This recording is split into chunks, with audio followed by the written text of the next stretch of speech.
எவரெஸ்டினுடைய உச்சத்தை தொட்ட தென்சிங்கிடம் கேட்டார்கள், நீங்கள் ஜெயிக்காமல் போவதற்கு ஏதேனும் சாத்தியக்கூறுகள் இருந்ததா? கேள்வி பாருங்க எப்படி இருக்கு. நீ ஜெயிக்காமல் இருப்பதற்கு ஏதேனும் சாத்தியக்கூறுகள் இருந்ததா? அவன் சொன்னாங்க ஒரு பதில், நான் உங்களுக்கு மந்திரமாக சொல்லிவிட்டு போகிறேன்.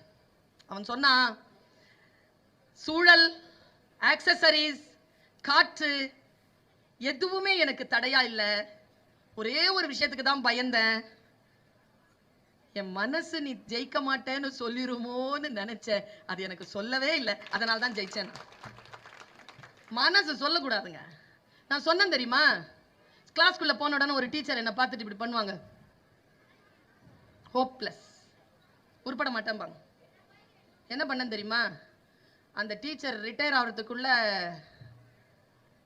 அந்த ஸ்கூலுக்கு, அந்த காலேஜ்க்கு, 2 இடத்துக்கும் சீஃப் கெஸ்டா போயிட்டு வந்துட்டேன்.